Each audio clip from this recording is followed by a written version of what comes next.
Hello and welcome to the latest episode of the Pod Comics webcast. I am your host, David. I'm very happy to be bringing to you the conversation that you're about to hear. I hope that you're excited to listen to it.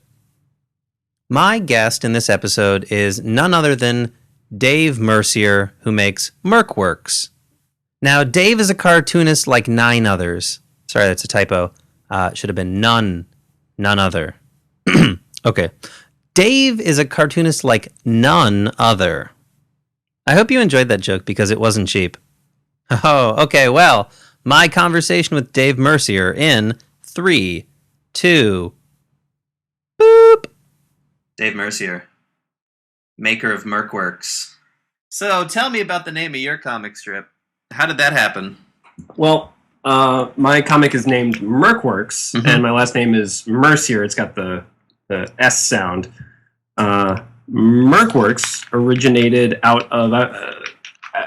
when I was a teenager, I was always kind of doing creative little things, and I learned how to make icons for Windows 98 or something like that. And I would make those like at my friend's house all the time, and his older brother was like kind of picking on me, and he started calling those little icons Mercworks. Just sort of, I think he was just being an asshole, but it was. I've used it ever since for any creative endeavor I've done. Showed that dumbass. What's he doing now? I don't even know. Traffic lights or something. What an idiot. Yeah, so Mercworks, it rhymes. Yeah, and it rhymes. It's a little catchy, even though it's horribly not catchy at all. It works for me. It's got those hard edges of Mercworks. It's like it's not flowy. Mercworks. I don't know. Try to think what it sounds like. It sounds... Danneman. That sounds really good. My last name sounds good. The Daneman. It's like da-dun-dun. Yeah, that's true. It's not great either. Well, hey, it could be worse. It could be Owl Turd. Yeah, I guess you're right. I think he just doesn't give a shit. I don't think I've ever asked him why he named his comic that. He was looking up available URLs. Wow. It'll do it. Who do you think has the catchiest webcomic name?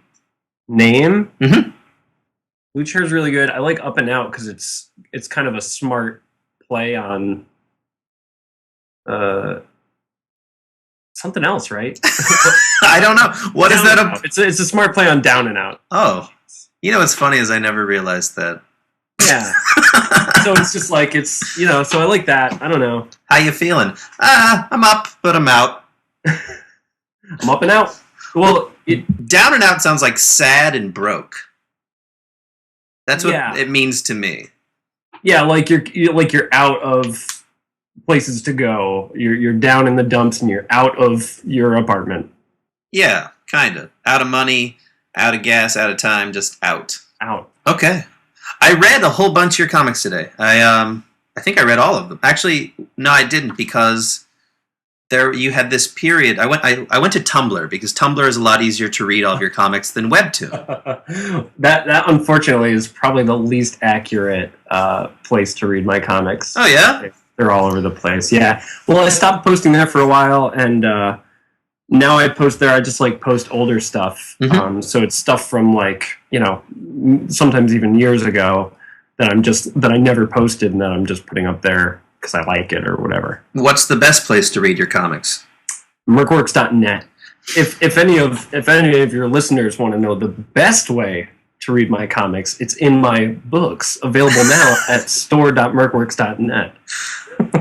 Perfect. Took care of that plug myself. Yeah. Good books.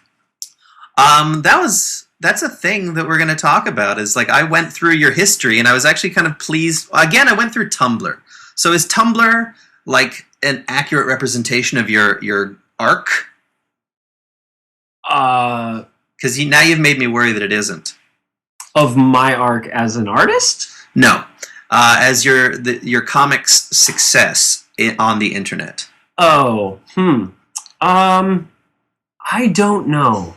I don't really know, but I did. I mean, my very, very first stuff, I started on Tumblr, and used Tumblr exclusively for, I think, the first year and a half. Mm-hmm. And then I made my own website. And I kept posting to Tumblr for a while, but I just kind of stopped, I think, after the first book came out. Okay. The one that I am saying is I put a link in the chat there. It is March 2012, and it is like Toad jerking off to a Facebook photograph of Mario and Peach. That's a fun one. Is that the first one that got like a lot of notes on Tumblr? Yeah, and that's how I'm defining widely recirculated. Yeah, I would say in terms of Tumblr popularity, sure, but it's anybody's guess because very, very early on, it was Reddit that was sustaining my need for validation. Okay. They were upvoting me like crazy back then. Yeah, that's where actually I first saw your stuff. Mm-hmm. They don't like me anymore. I don't know what I did to that community, but they are not. They're not into my work. Huh. I find that very hard to believe. Why do you think that is? What happened with you and Reddit? Things were going good? I just think the internet is a fickle place, and Reddit gloms onto like a few cartoonists. I'm sure you know which ones: Jim KB, Owl Turd, stuff like that. But I think for all the other web cartoonists, they're a love you and leave you kind of community. Yeah, I was a real steamy one night stand for Reddit. But you know, we've both moved on. For a long time, I was bummed out because it was like, well, these guys are the reason I had my start. Like I felt validated enough by that community, and I kind of felt like a part of that community. But then they backed off from it, and I felt bad about it for a while. But then I did realize, like, well, then they were never really my audience, you know. And also they never went to my website. They would only go to Imager links or back in my Tumblr days when I was exclusively running a Tumblr, I would link directly to the Tumblr image. I wouldn't even link to the Tumblr page. Mm-hmm. So that's why a lot of the more popular early stuff doesn't even have any notes on Tumblr, because it was just like they didn't even know that it was there. That's my own fault, but. All right. Well, we got 100% off topic. I actually have like a little thing that I always talk about. Okay. And then I have some notes about specifically your comics. Oh, fabulous. So let's. Here's the next part. So we talked about the title. Title's Merc Works, and that's because a brother of a friend used to call up your Windows 98 icons that you would build Merc Works. Yeah. You know, I said icons, but I meant cursors. They were like animated cursors. But yeah. Okay. Have you ever been to Doris McComics' website? Yeah. Do you know what the cursor is there? No, I don't. It's a Rhynchorhynchus. Rhamphorhynchus. Okay, I got some Rhamphorhynchus. Oh, like a rancor? I don't know what that is. It's a variety of pterodactyl. Okay. The look of your comic. There's so many things to talk about here, but what I ask artists to do is to describe your comic so that if a person had never seen them before, they could pick it out. Like if there's 3 comics on a table in front of them, how would you, using words alone, get them to pick your comic? Well, so I'm only describing the art? Yeah. Okay.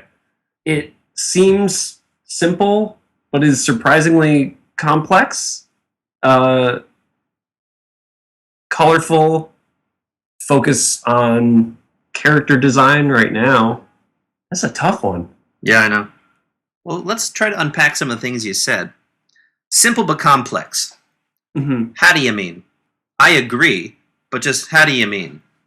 Well, you know, the characters have little like dots for eyes, sort of broad shapes, but there's a big attention paid to dimensionality there and good gesture drawing and figure design stuff. So while you look at it and it looks like it's easy, it's accessible, but there's a lot that goes into making it that way. Okay. I agree.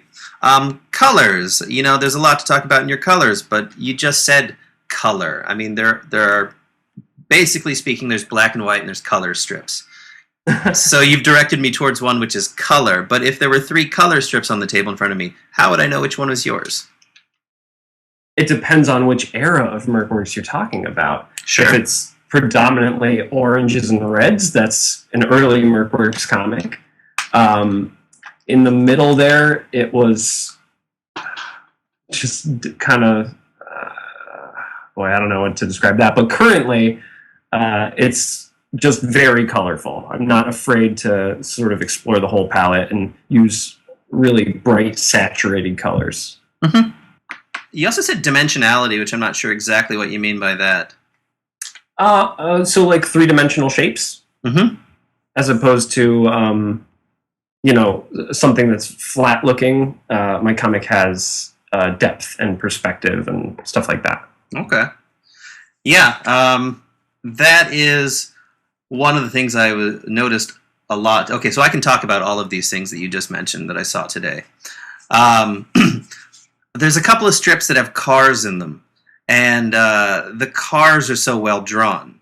Thank you. And I don't know if this is a thing which takes you a while, or if it's just a natural gift, or it was something that you worked at over a long time, but they're amazingly well done. All the technical interiors of rooms, obviously. Like, the sort of that attention to detail is there.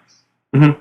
Well, it has to do with my philosophy on art, which is, I've spoken about this on other things, but I believe that you should always be focused on what you're worst at. So if you're terrible at hands, for instance, or you don't feel comfortable drawing hands, don't start putting characters' hands in their pockets to hide them. You got to lean into it, really draw hands as much as you possibly can until you're the worst at something else. Yeah. And so for a while, quite some time ago, it was cars. I couldn't figure them out, and I was using all this perspective and trying to figure it out, and it would take me ages. It would take me, you know, like an hour longer to draw something than it should have. But now it's just like, oh yeah, blah, blah, blah, blah, because I practiced at it so much. Okay. Well, they're really nice. Thank you. There specifically was one where it starts with a shot of keys, and then you pop, I think, the hood. Mm-hmm. And then the last one, there's a gerbil running in there, and there's like gears in there, and Yeah.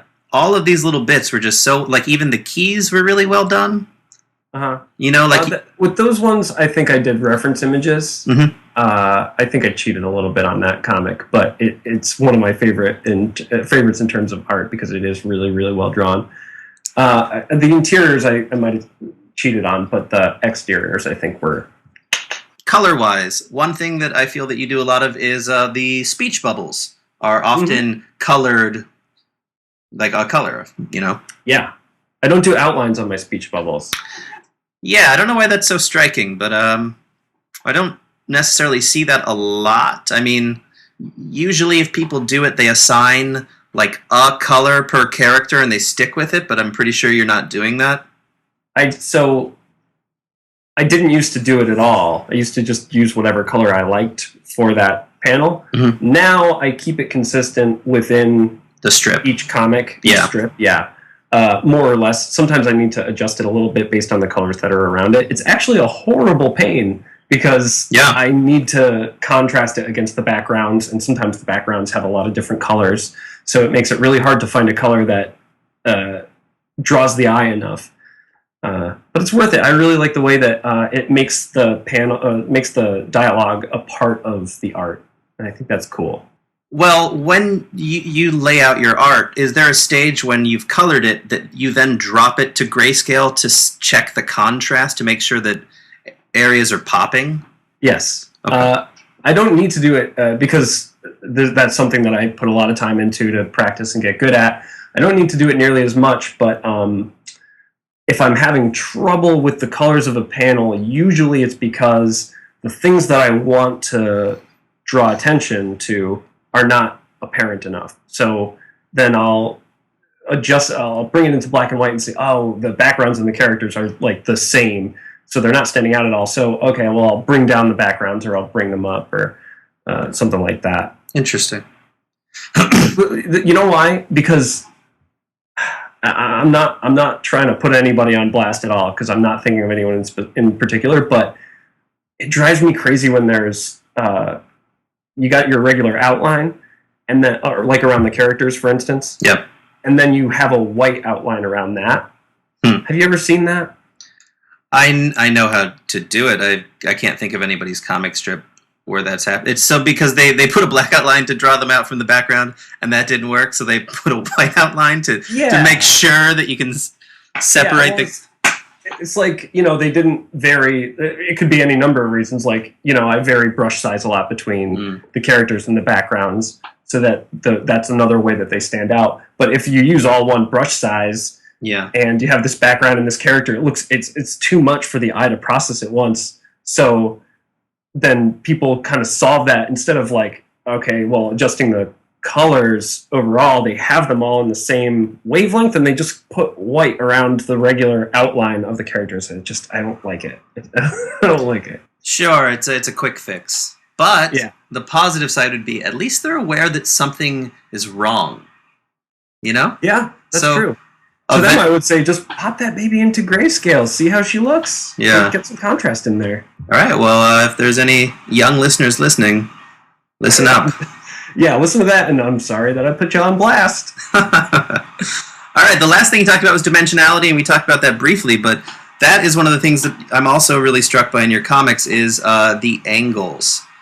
So many angles. Like, a lot of us, and I'm going to throw myself in there because it's just hard to do dynamic camera angles.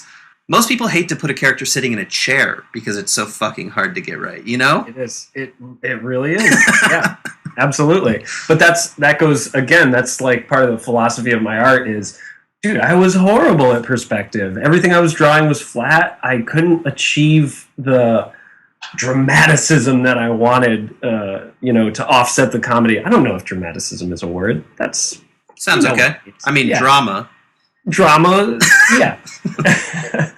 so I didn't have enough power over my art to like achieve what I wanted to, and so I started doing perspective, and then I got really obsessed with like really perfect perspective, and now I've backed off and sort of hearkened to the adventure games from the 90s, the old LucasArts games, like Sam and Max Hit the Road was very striking to me as a kid, Day of the Tentacle and stuff like that. Oh, yeah.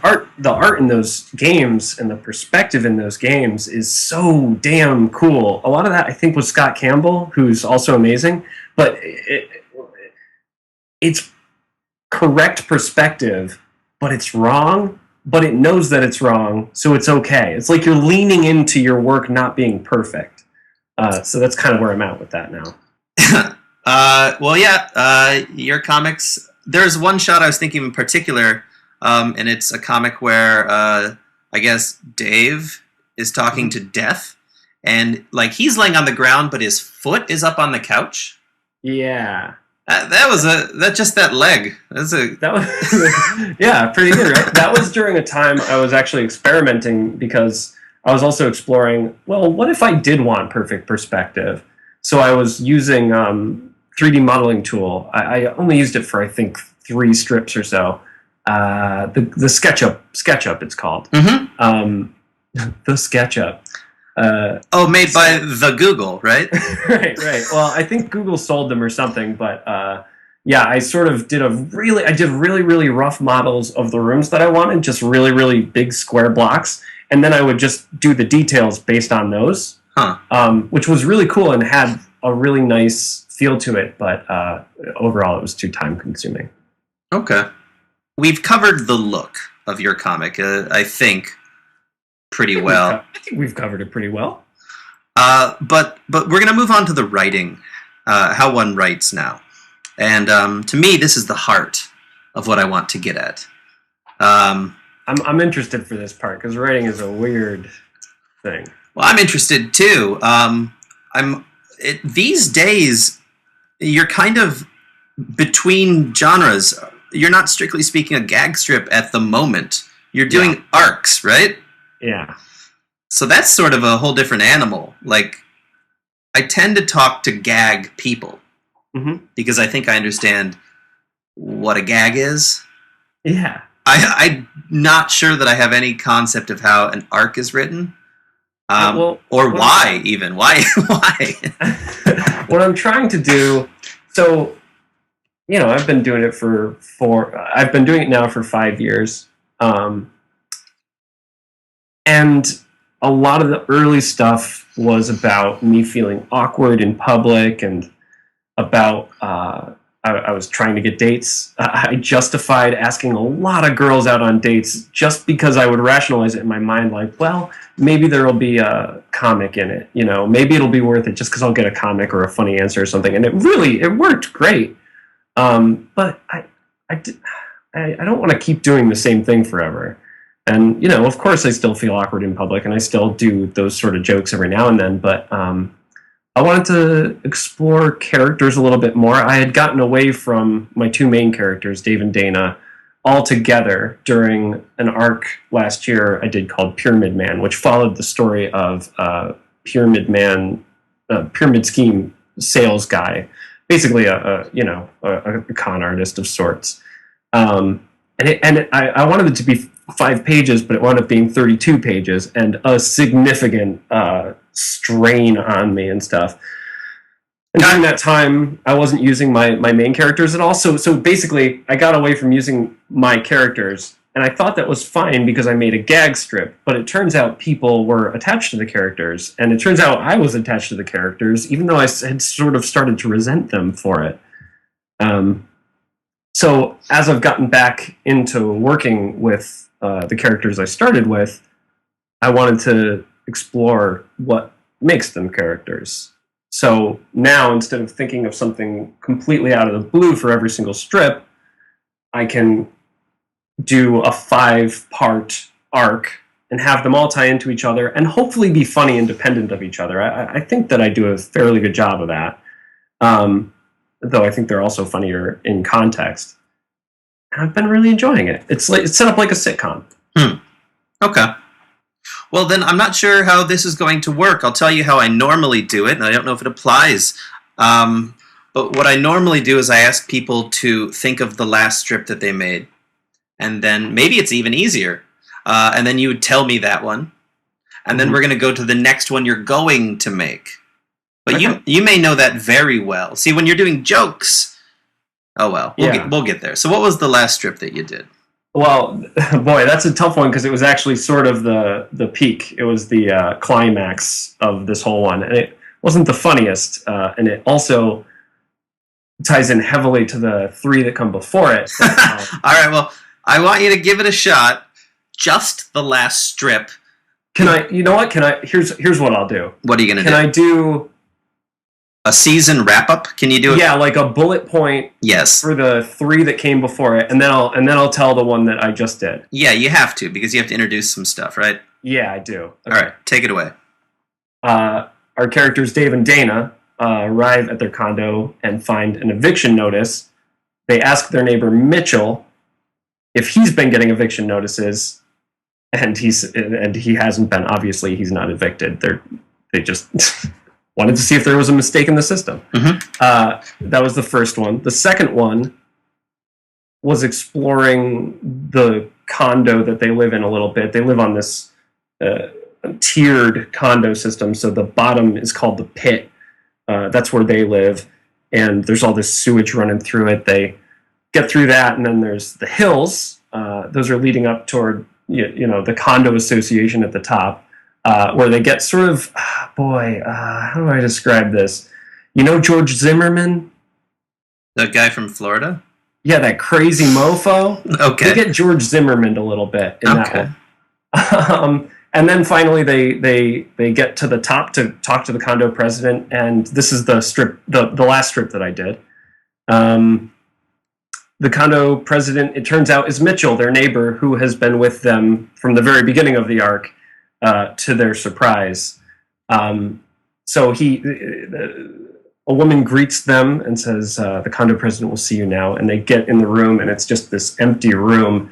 And they all just stand there for a second before Mitchell just walks over to the president's chair and sits down in it. And then Dave says something like, is this like a dramatic reveal that you're the condo president? And Dana, the other character, is a little upset. He says, "Feels like you could have said something sooner." And then Mitchell says, "I thought you would recognize me from the newsletters." And it's this newsletter. It's like a little paper of him, and he looks real cute, and it's called Mitchell's Musings. It's funnier if you know the character, I think. Okay, so that was your last arc. The next episode is a continuation, I should say. That was your last episode of your current arc. Your next episode is a continuation of this? Is going to be the last episode, because I haven't resolved that they've been evicted by Mitchell yet. So the next episode, it sounds like you have it all planned out. Yeah, when I start them, I have a vague idea where they're going to go, but I write each comic as I need to. In the next one, I actually just wrote it this morning. How do people usually pitch this to you? Should I just try to give you a pitch for this comic idea? That would be great. I actually have a lot of experience with helping people with pitches. Yeah. Okay. Go ahead. And it ties into that whole storyline I just described. It's Dave and Dana. The first panel is Dave and Dana. They are working on a giant hole in their condo wall. It's really shoddy work. There's boards, 2x4s everywhere. It's all dirty.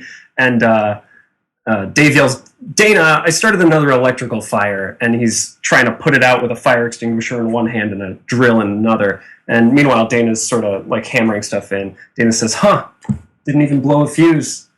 And then Dave, kind of giving up, says, "Seems like now's as good a time as any to wrap up Operation Fix the Shared Wall, don't you think?"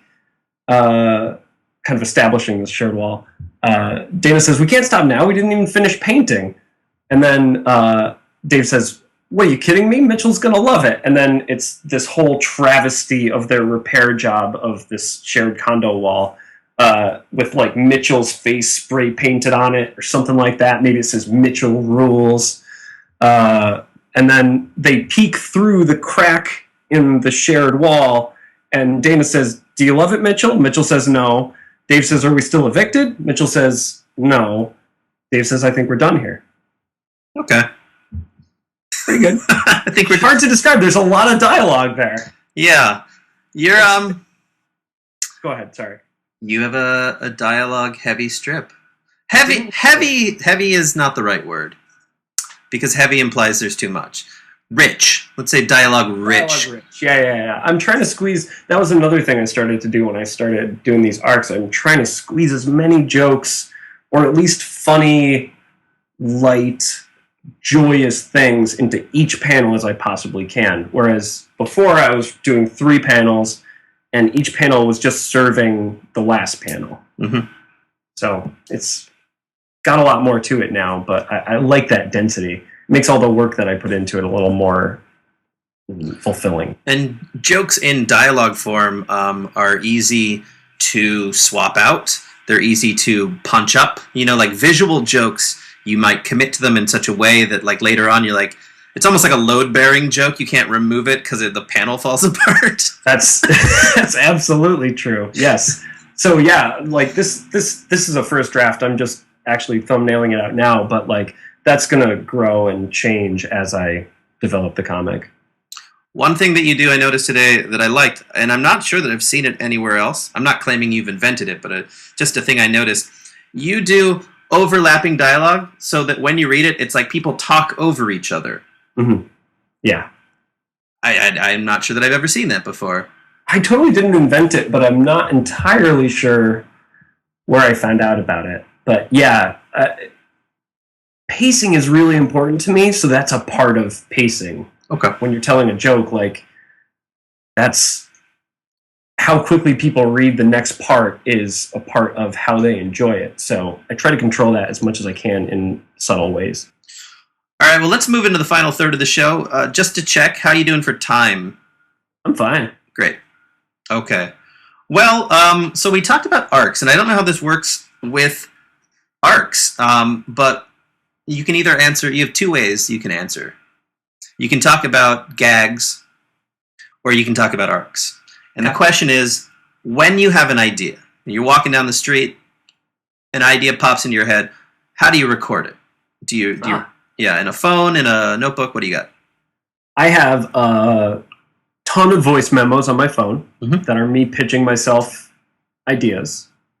And I also have a giant note in my phone that's all ideas, be it jokes or ideas for stories in the future or whatever.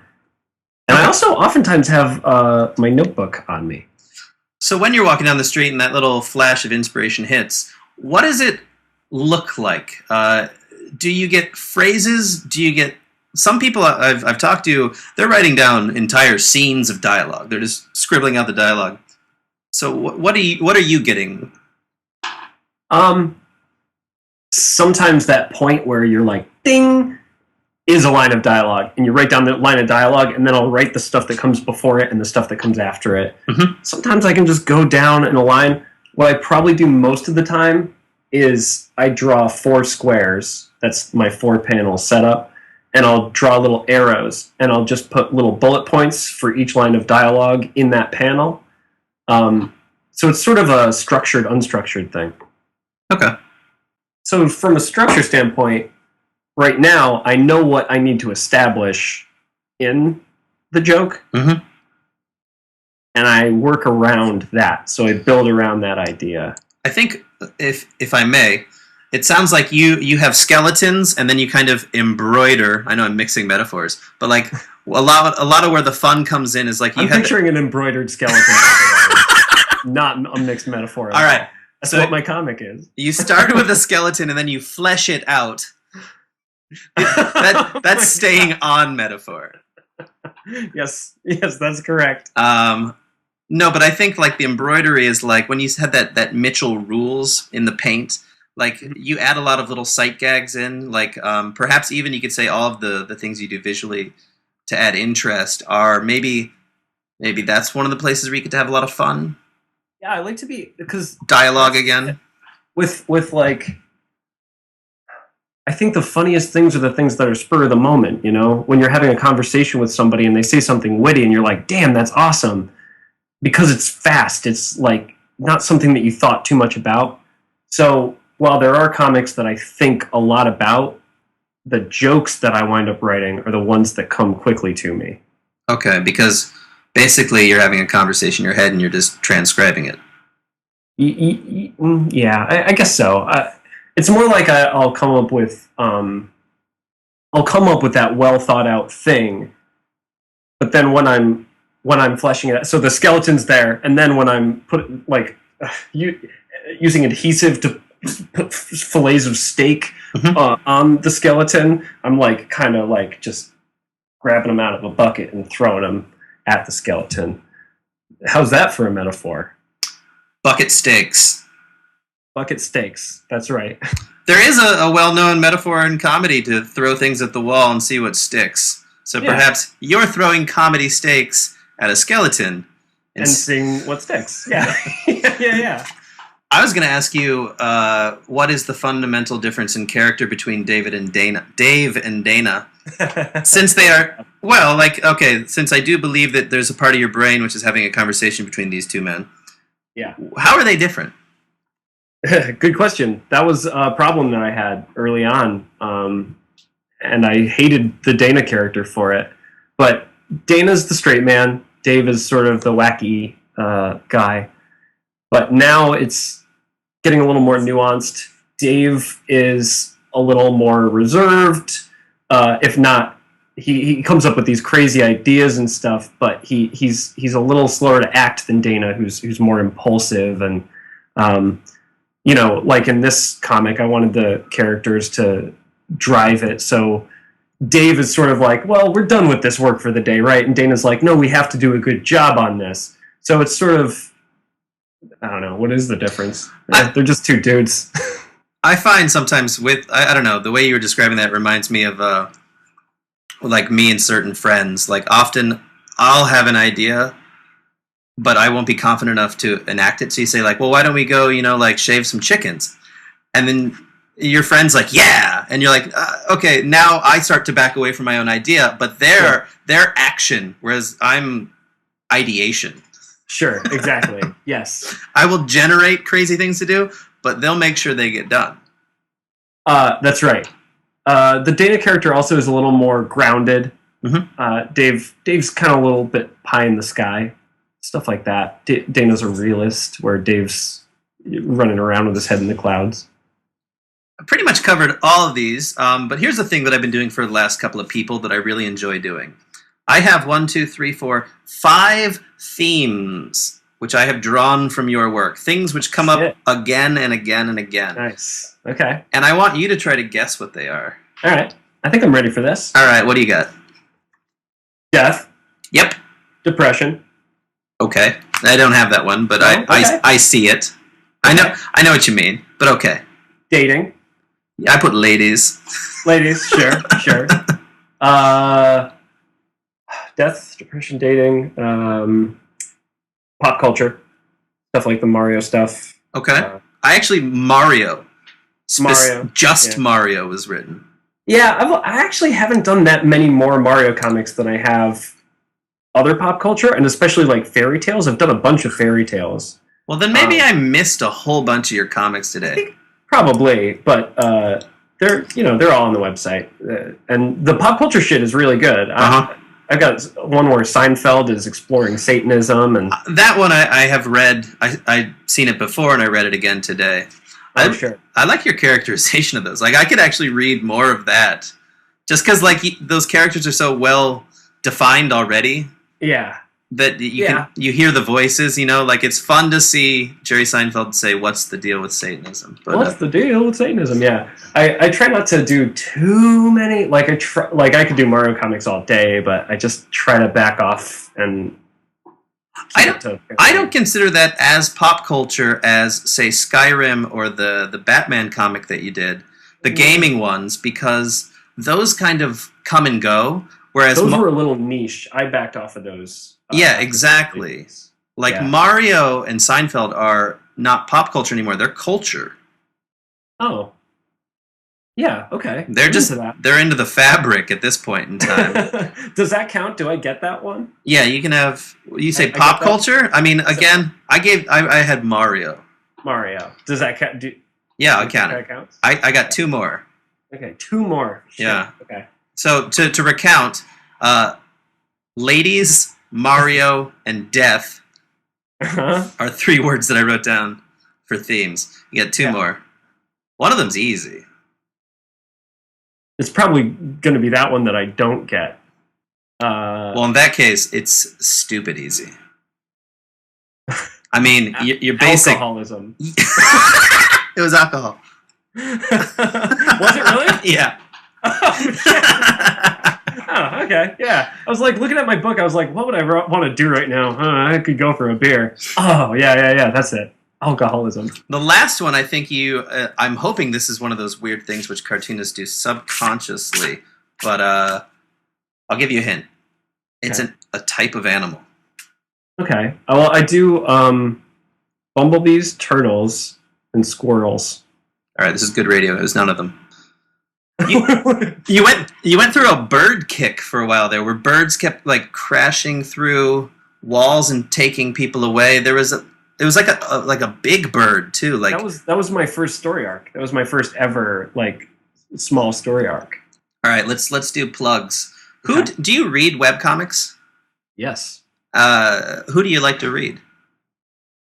Death Bulge by Dan Martin is amazing. I read Ryan Hudson's comic Channel 8. Is very, very good. He does a lot of writing based on improv that I love. Off the top of my head, I mean, it's hard because I'm friends with so many of these people too. I'm good friends with Ricard, who does Two Guys and Guy. I've been friends with him for ages. He's had a big influence on my humor. I love Casey Green's work, Gun Show. Still Gun Show. I haven't been keeping up with his latest stuff. How about people who don't need any help? Wait, sorry. How about people? All these guys are like well established. Who's the smallest name you can drop? Geez, that's a good question. Hold on. I'm just gonna look at my newsfeed and see if something pops up. All right. There's definitely a lot of them. Where do you read webcomics? Just on all their individual sites? Twitter? No. Facebook? No. Facebook. I'm an asshole. That's okay. You know, we're in a consumer's medium. I mean, there's Noob the Loser, but he doesn't need any help. Was that okay for the plugs? I don't know. I didn't have much there. A little lackadaisical. Low energy. Okay, how about Lackadaisy? That's a good comic. Really? Were you ever on DeviantArt? Because I think of Stupid Fox and Lackadaisy as both being sort of DeviantArt superstars. Them probably from Tumblr. I mean, I just found out about Stupid Fox at Kineticon this past weekend or whatever. Well, pleasure talking to you. Yeah, this was really fun. I'll see you in hell. And I'll see you in hell, David. Not if I see you first. Is that what people say? I'll see you in hell? No, I'll see you in hell, and the other person says, not if I see you first. Does that make sense? I think you're actually right. It's actually really, really funny. Not if I see you first. Okay, so we'll both be in hell, and I guess let's get a drink when we're there. This is going to be great. Okay, so here's a wager, okay? Assuming hell exists, and we both die and go to hell, let's have a who sees each other first competition. Okay, I really, really like that. I'm gonna remember this on my deathbed. What'd be funny is if in a million years you're like walking across a lake of fire and you're like, is that fucking Dave Danneman? Is that? Okay, wait. Oh shit! And you go up and be like, hey, told you. Oh my god, it's David Danneman! Oh my god! Oh, you saw me first. So how's hell been for you? Really torturous. Okay, let's do a clean exit. You want to do a clean exit? See you in hell, Dave. I'll see you in hell, David. And we got it! All right, cool. I hope I don't see you in hell, Dave. I mean, if you're there and I'm there, I hope I do see you, but I hope that neither of us go to hell, or that hell is not real.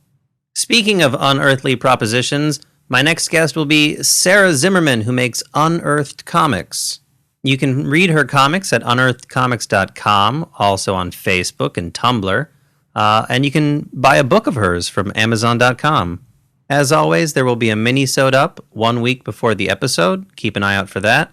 And if you could take the time to please like, share, and review this podcast, that would be wonderful. Other than that, guys, have a wonderful week. Bye-bye.